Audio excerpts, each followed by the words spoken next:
Welcome back, Troglodytes, to your daily dose of guitar information, the Trogly's Guitar Show. We've got a couple of cool guitars to look at today. Starting with this Les Paul Deluxe. I saw this thing on Reverb and I knew I had to share it.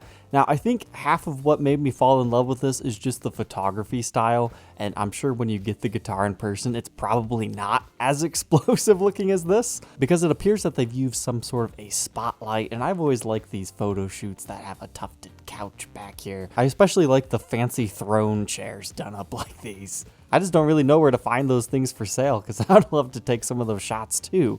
But take a look at this Deluxe. This flame top just looks fantastic.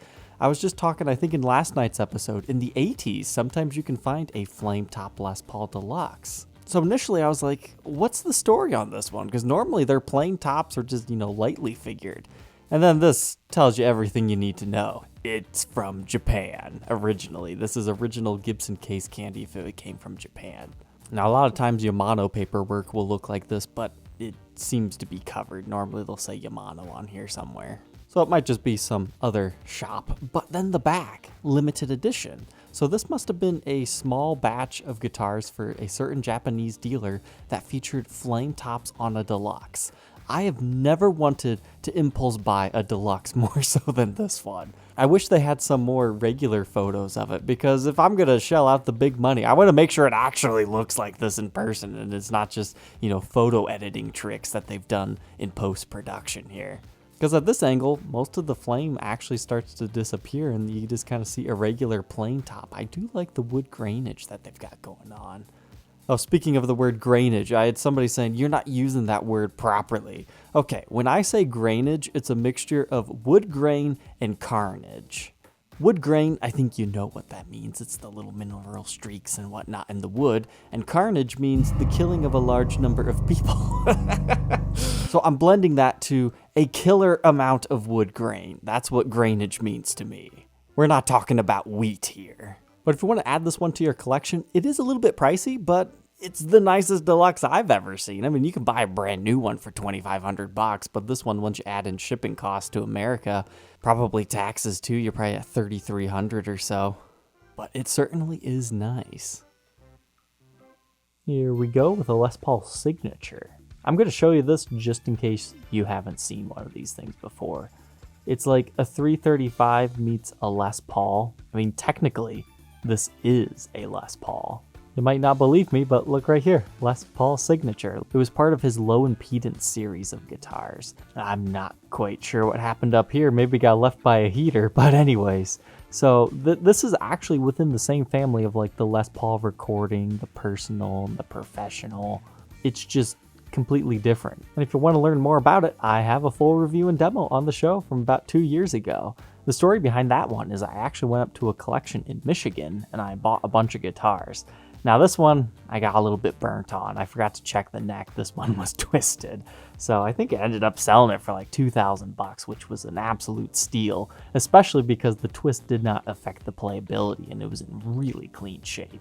I actually got burnt quite a few times at that particular buy because I bought this thinking it was a Les Paul Standard, and it ended up being a Les Paul Deluxe that was routed out. So you can check out the rest of that story in this video if you want. I don't think that guy was intentionally being malicious. He just bought things on eBay whenever he saw something he liked and he never checked it over. So I share these stories to let you guys know, if you buy something on Reverb, I don't care if it's from a reputable dealer or not, check your stuff over because things occasionally get missed. And if you need help looking over your guitar, of course, my website, I offer private help sessions. And if you don't want to pay for an expert to look at it, I mean, there's a bunch of Facebook groups and forums that'll look at it for free, but, take what they say with a grain of salt. There's some people that think they know what they're doing, and then there's some people just intentionally giving out bad advice. Whoa, modern flying V, yes! We gotta look at this one fast. I think my last one sold for like 6,000, but granted it was actually shipped overseas, so people generally pay a little bit more over there. But this one's actually from 2017. I guess this could actually potentially be one of the first ones made, or a prototype. It's not marked a prototype, but being a 2017 serial number for a 2018 exclusive model, yes please. Looks like we'll be unboxing another modern flying V. Man, I love these things. It's something about the year 2018 for me. That's like when my YouTube channel first started taking off. So even though it's only been like, what, 3.5, 4 years, it's kind of nostalgic, all the 2018 limited editions. So yeah, that's mine.